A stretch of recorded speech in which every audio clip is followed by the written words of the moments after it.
Thank you for joining us. My name's Ben Flynn, and I have the privilege of being the CEO of the Geelong Chamber of Commerce.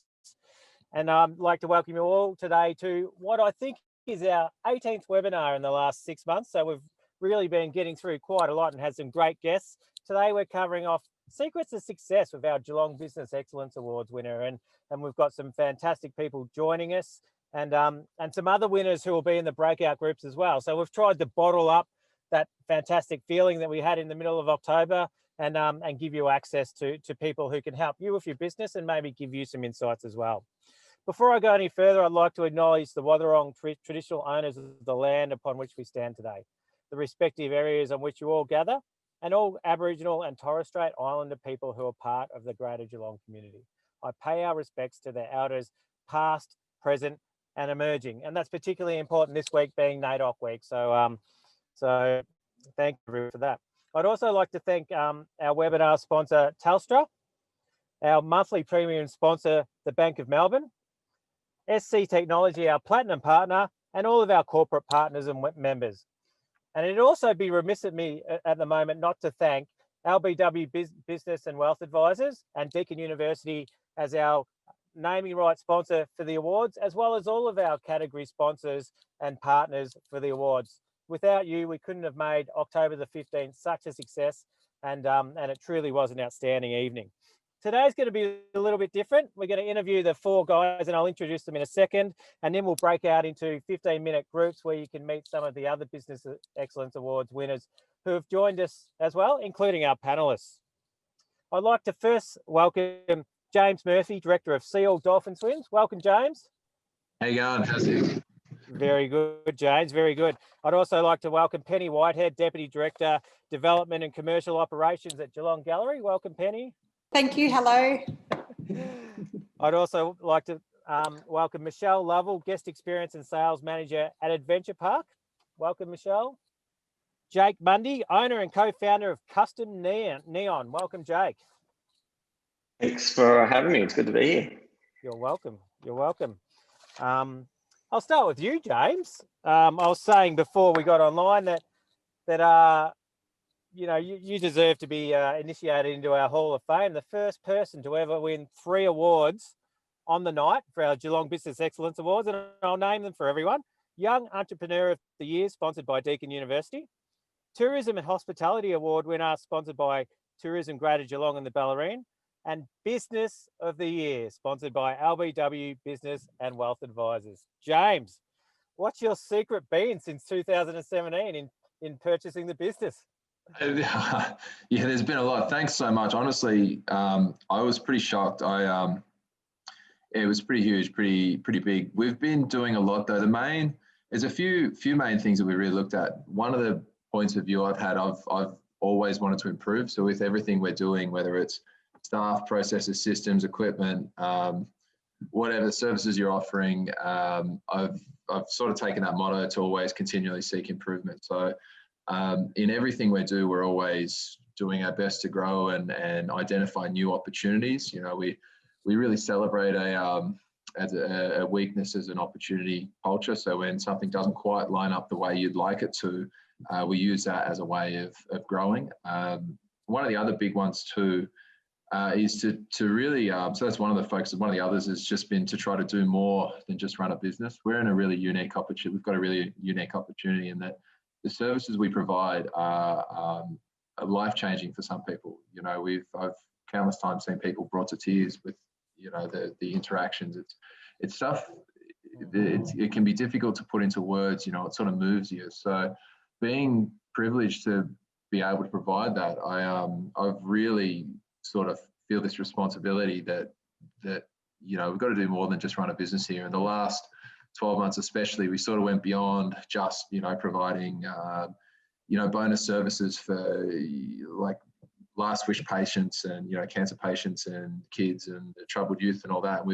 We incorporated a not-for-profit, and we've done a lot of work in developing new technological advancements, world first stuff, setting up research programs, creating new partnerships, and with establishing a plastics recycling system for the Bellarine and a way to empower kids to do plastic recycling and really do more in their own areas. So we've really been, just trying to step beyond that, just a business space, and just, support a better community. That's fantastic. And I'll come back to you in a second, James. But Penny from the Geelong Gallery, and Penny, you guys were the winner of the Inclusive and Accessibility Business Award sponsored by the TAC. So how were you successful this year, and what's your point of difference? Yeah, thanks, Ben. Look, I guess we're successful. Interesting in the way that James reflects on it. We actually don't see ourselves as a business. We see ourselves as a service to the community. So actually going through this process makes us look at ourselves as a business, which is quite a different way of looking at it. So we're different in that we're an incorporated association. So we're not a council run or government run gallery, but we are the only public gallery in the G21 region. So that's obviously a big point of difference. There are several commercial galleries, but no other major galleries. Probably the closest are going to be Ballarat and Bendigo.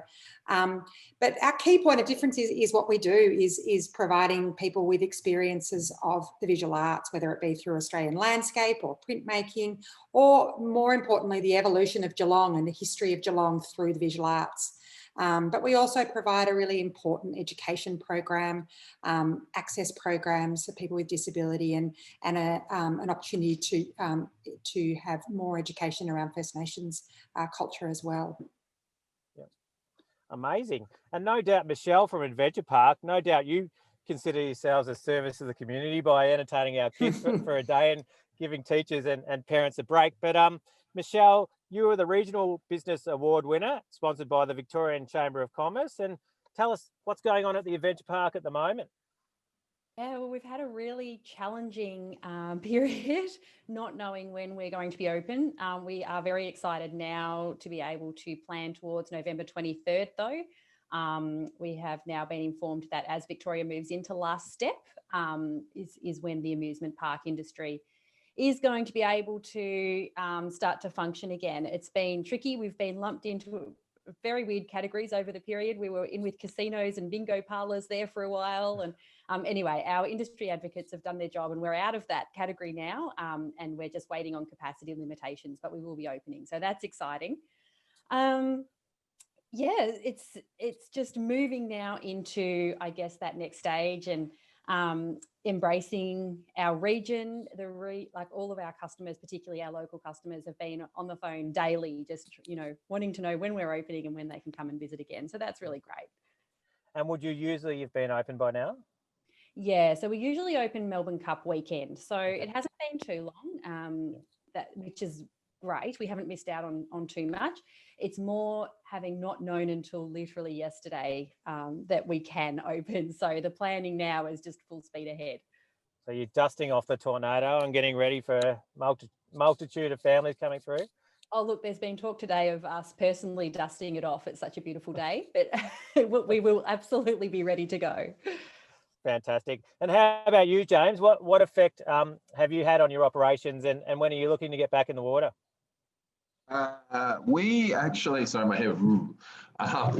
We got our permit again. We've been able to operate for 6 weeks, but there was a rather large government delay. So they were holding our permit, and we've been turning people back day in, day out for literally since we came into the last step. So we are officially back in the water swimming with dolphins as of this weekend. So I'm pumped. Yes. We're still at reduced capacity, so we're topping it. We're running at 30% capacity essentially, but yeah, I'll take anything at this point. I'm happy to get out there. It's beautiful. And what does that mean in terms of numbers? We're down to 10. So at the moment we're capped at 10 people per boat. And again, I won't go into politics, but it's a little bit of an interesting space. It doesn't matter how big your boat could be 30 meters, could be 5 meters. It's still 10 regardless. So we'll be I'll probably end up running 4 trips a day, I'd say. But we're going from, 100 odd people a day down to about, max 40. So it'll be interesting. But as I said, I'm happy that we're at least out there and able to operate. Yeah. Now, Penny, James touched on digital transformation, and Sea Dolphin Swims have been particularly successful as that. No doubt the Geelong Gallery have gone down the same path over the last 6 months.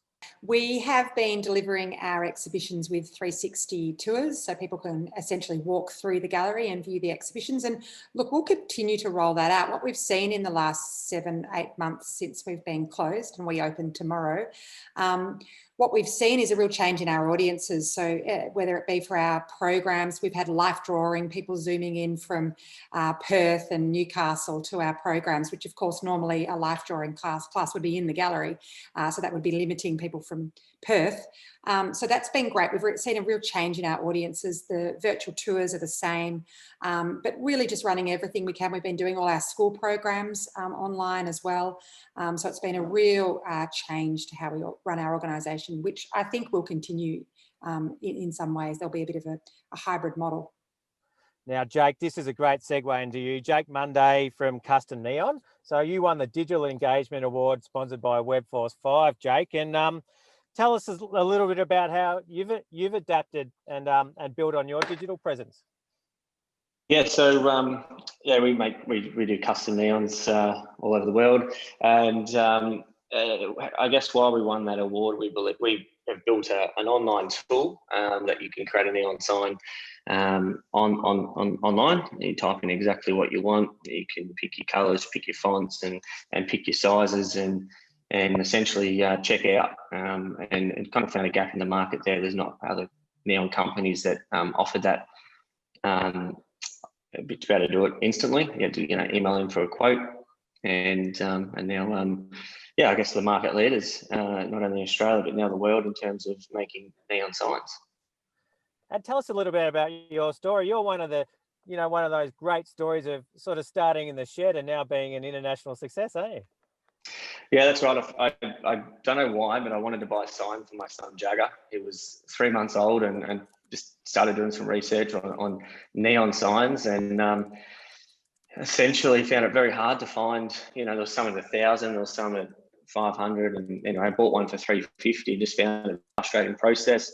Some companies didn't get back to me, and long story short, I bought that, paid for it up front, received it to my door 3-4 weeks later. I actually ripped off the stickers and realised their business model was pretty much drop shipping, neon signs essentially, and then went from there. Went out to wanted some more neon signs for a wedding, and then why not? But it was quite expensive, so I did some hunting, and I've had some previous experience in buying products overseas, or from China, and quite quickly we found the right supplier. We bought some signs. We used that content from our wedding, and decided to do something as a side project for wife. And it's really taken off from there. So we've got a team of 30 now internationally, about 15 here. And we've been very blessed through this COVID period to still be growing. And similar to what the business awards is, what was it, Thriving? Creative and Thriving. That's right. That's what I was looking for. It summed us up. We've been very blessed this year to be able to, really hammer home those three things. That's terrific. And Michelle, the Ring of Steel's down. There should be people coming in droves. Have you changed the way you're looking to attract visitors this year in comparison to previous years? Yeah, we're making a lot of changes actually. So obviously based on capacity limitations, we'll look to have date-led ticketing now. So previously we've always allowed people to buy tickets and they could use them on any day of the season. They will have to select a date so that we can maintain that capacity obligation and also our contact tracing obligations. So that will change. We're also looking to attract our Melbourne market as soon as we can with some additional online strategies. We often use social influencers, so we'll be looking a little bit further afield for some of those influencers that will attract the markets that are a little bit further away. We have a tendency to use our local ones a lot. Renee Enright, Brett Selwood, Kids Fashion Blogger, those sort of guys that are local, but we'll be looking to extend that out a little bit. Yeah, and sorry, you might have touched on it, but will you have restrictions moving forward? Will have capacity restrictions, yeah. Yep. So we imagine they will ebb and flow throughout our entire season. So we're only open until March 28th. By the time Okay. we see a real, return to normality, I think that our entire season will be restricted in some capacity. I think that we'll probably open with a very small capacity, and then it will gradually increase as conditions improve around the state and the country. Oh, wow. And I might at this juncture just mention to all our audience, I hope you're enjoying today. And if you do have any questions, please use the Q&A function or the chat function below, and I'll try and get through those questions. So, James, was this the first year that you've been involved in the awards, and how did you find the process? So this is the third year. Last year we won the tourism hospitality, and the year before we won innovation and research. It's been good though. It's such a worthwhile process because you've got the tendency to get, well, I got the tendency anyway to get caught in life, and this process has been really, really beneficial, just sort of bringing you back in.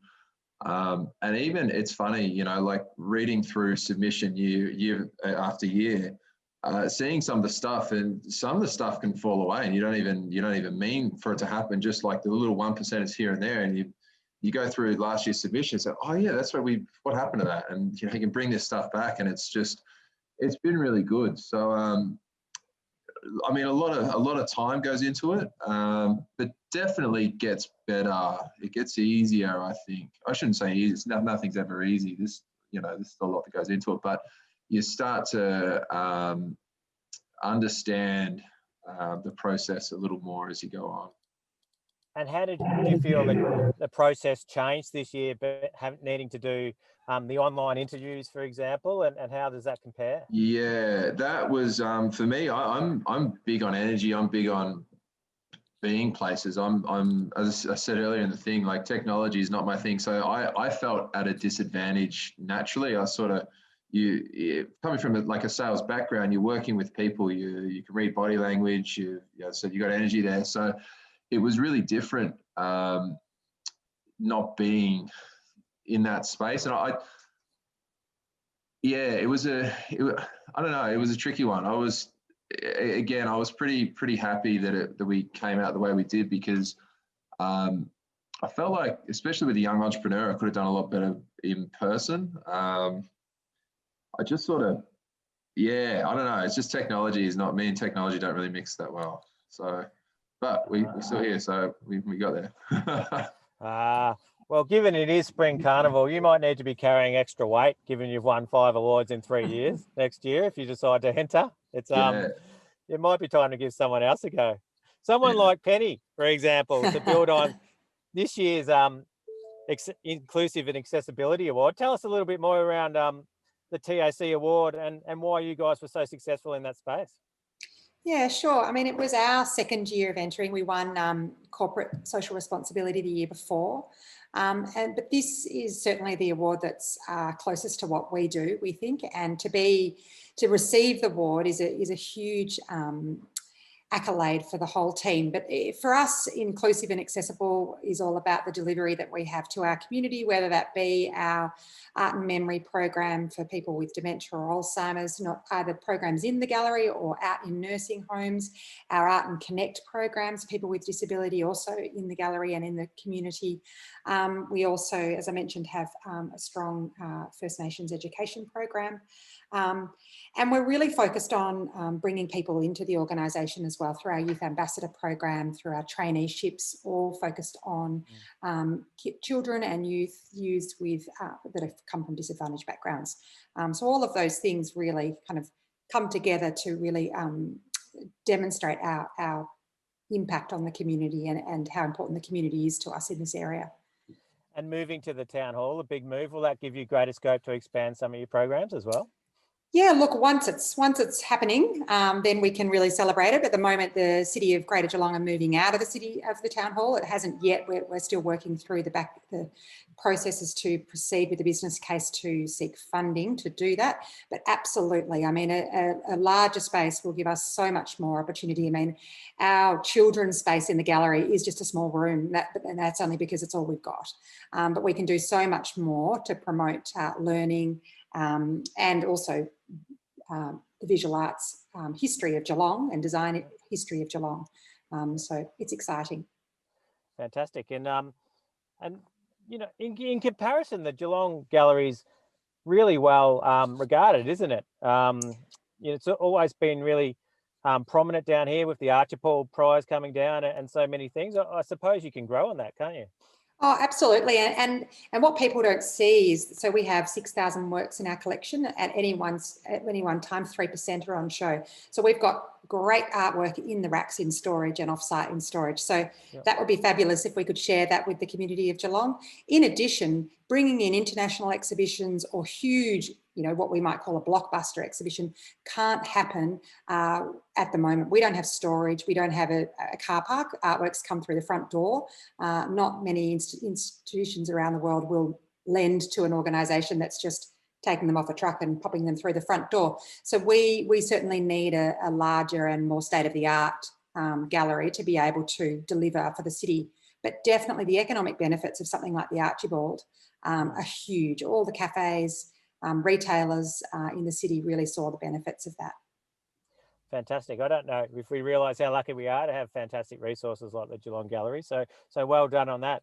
Jake, you touched on global domination being your strategy to this point. Tell us a little bit how you expect that to continue over the next 3 to 5 years. And have you changed that strategy in light of the last 6 months? Yeah, so good question. I think what we actually did when we did hit, you know, COVID did hit, we did have to pull back some hours with the team members, but we committed to increasing our advertising through this space and to try and, you know, push through. No one knew what it looked like, but what we did commit to is increasing our advertising spend, and it did look like it really paid off for us in growth in all our in all the different countries. So for us, international growth in the US has been huge over the last 12 months. US takes up 2/3 of our revenue. And then we've got, you know, UK and US. I think 2/3 is right. Sorry, just trying to think that, piece that together. The US is our leading, and in line with that, and now Australia and UK is also you know, on par with each other. We're forecasting double growth over the next 12 months in what we've been doing. We've got some team members in the UK. We're about to do a recruit drive in Los Angeles and have an office in LA. So for us, you know, we're very committed in our growth. So one of our, I think, our foundational things, the reason why we are where we are, is our SEO strategy. Really focused on you know, building out our SEO strategy. We've got some business partners that have done it for all their life, a little bit older than myself. They were doing it before Google's around, so they've got a fantastic experience, and they've got a team under them that putting work day in, day out on their SEO strategy. So to give you an idea, and if you type in, you know, create a neon sign or whatever it may be, we track 120 keywords in Australia. We rank 50% of those keywords on page 1 on Google. We rank above all our competitors in the US and all our competitors in the UK. So that's been what's happened this year, and we want to build on top of that. 3 to 5 years, I think, you know, neons are still going to be popular, whether it be weddings, bedrooms, businesses. The reason we actually shifted our focus when COVID hit to business. Don't ask me why, because there's just something that, you know, we decided to do. There was some strategy behind that. But business is where it's at for us for forever. Business needs signage, where weddings and events are trend-based, and they'll come and go. But, you know, business is there forever for us. So that's where our focus and strategy shifted to be our core. And Jake, you won the Young Entrepreneur a few years ago. How have you changed from when you were the young entrepreneur winning it to now today? Good question. Look, if I wish I knew all the things I do today back then. I think what I've always needed, I'm an entrepreneur, ideas and whatnot, and you've always got big ideas. And one thing I've learned through Custom Neon, and especially with my wife, Jess, comes from a HR background, very policy and procedures and in the business. And I've learned that, entrepreneurs can jump to things and new ideas and give the team a bit of whiplash. But with Jess, she's really been able to, steer the ship and help. No, let's just do this first. It's been, so I'm a visionary and she's an integrator, and doing those two things together has really helped. So I wish I had that previously, and I would have had probably more success if I had someone like that beside me to help, get some things in place. So. No doubt equally important. So, Michelle, can I ask you, you're a successful business, you're impacted by COVID at the moment. Do you have a few tips that you can probably suggest to some of our audience on how they can approach the next steps in their business, or what they can focus on to sort of to approach next year? Yeah, so I think for us, we've been really lucky that we had already started a bit of a diversification program. You talk about businesses pivoting. We probably didn't, sorry, you probably all heard that, didn't you? Something was just dropped outside. So you talk about businesses pivoting and changing their focus in these sort of situations, but we're actually probably more of a diversification business here, where we're looking to sort of create more experiences and more possibilities, particularly given the seasonality of our business. I think that we're looking to be able to provide a whole nother guest experience, but under the same umbrella that we already have. And if I could give any tips to anyone, it would be to start thinking about perhaps diversification. So ours was the Festival of Christmas Lights, which debuted last year. And before COVID hit, we had already decided to expand on that. So this year we're going to have 2 million light globes instead of 1 million light globes last year. And there'll be over 1 kilometre of Christmas lights for people to experience. And for us, that was a real safety net, I guess, as we were going through the myriad of restrictions.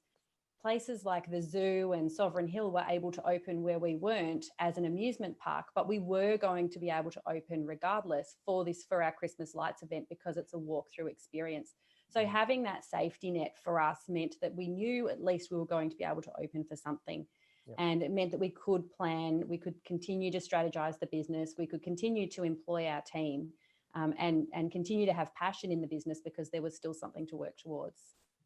And do you feel that there has, you're touching on it already, but do you feel like it's allowed you to have a sense of focus given the challenge at the moment, and there are some positives out of the experience? Absolutely. So we've got a really small, close-knit team, particularly for the permanent side, all year round staff. There's just a few of us, and the people that are sitting, writing the policies and the procedures, doing the staff training, and writing, say, the COVID plan, safety plan, for example, are the same people that are out in the park, leading the teams, operating some of the rides. I'm out there selling tickets on busy days. So it's all, what it's been able to do is get us all on the same page, all looking at the same focus. And it's given us some time to, I guess, regroup and really look at what's important. Yep, fantastic. And James, can I ask you, before we go into breakout groups, what recommendations would you give to other businesses that are out there that are wondering what the next steps should be on how to really approach 2021 in a successful way?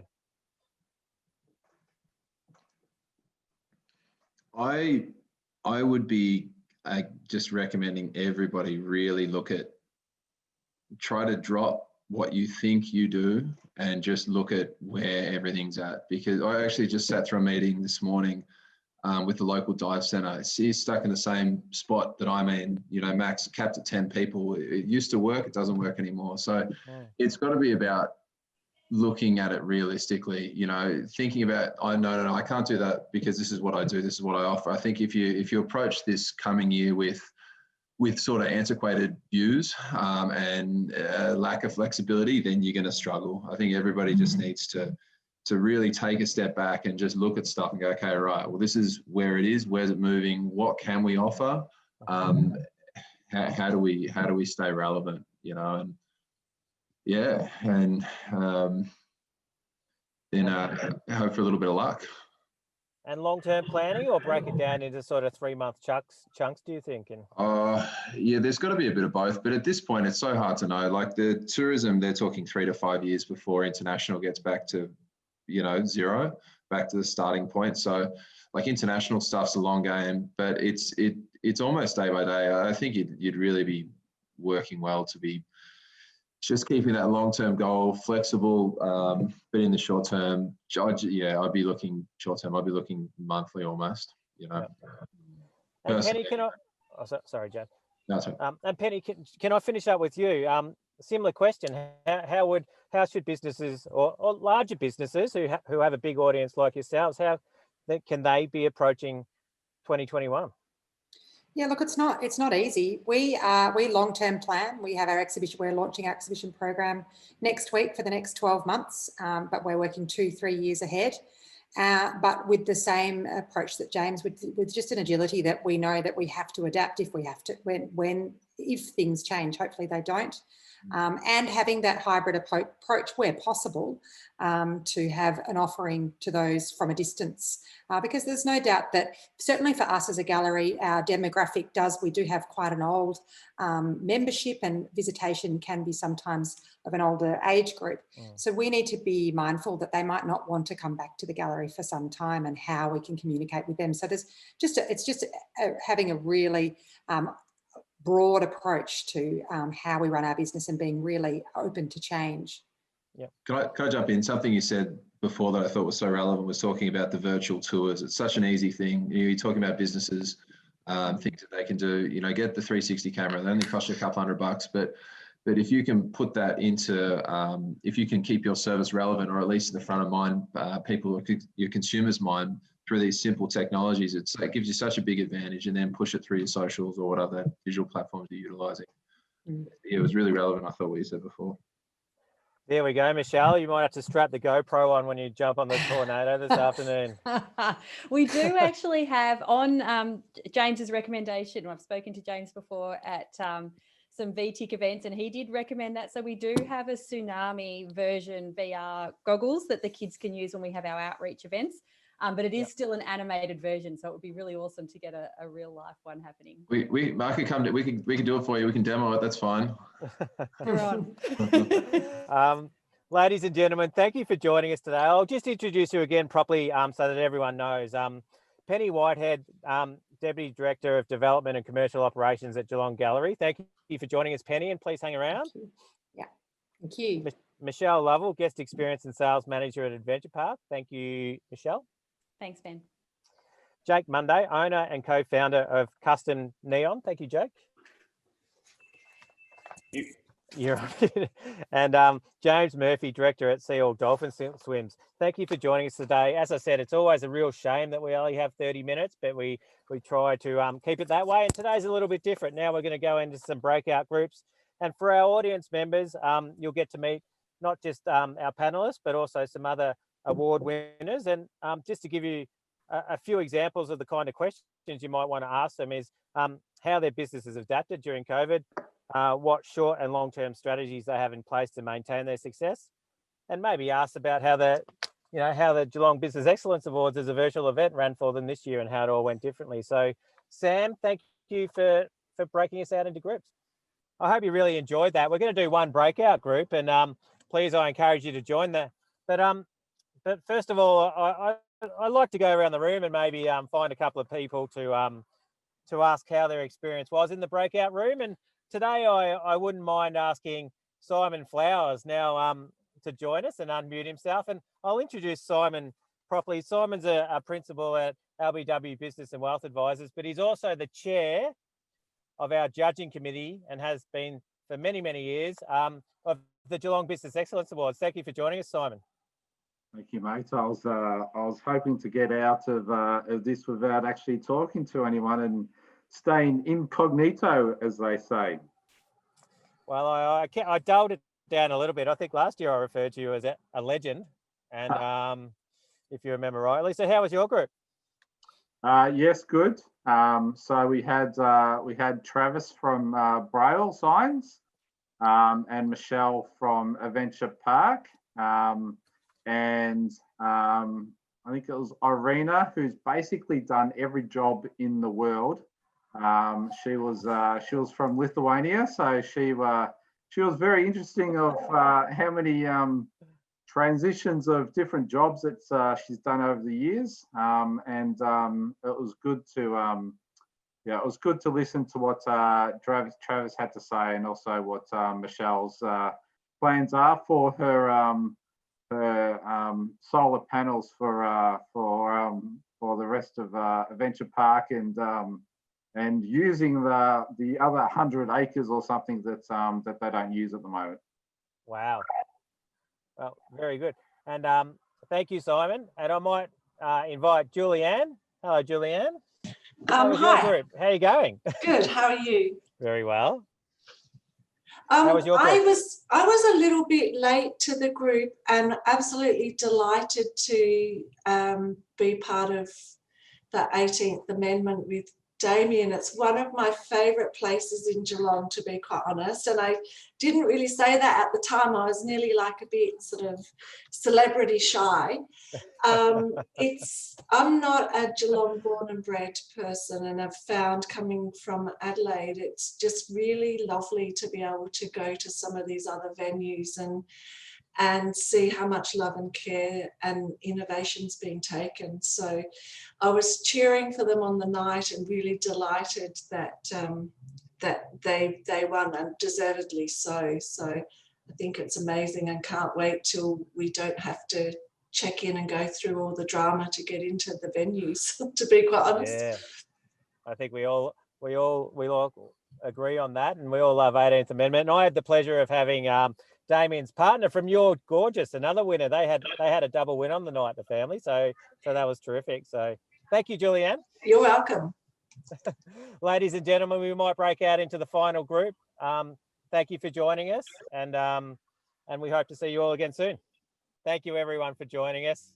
Our special guests, all the winners, but also all of you, all our members and everyone who's tuned in, thank you for supporting us. And without your support, we can't do these great events and connect you with such great people. So take care and go for a swim.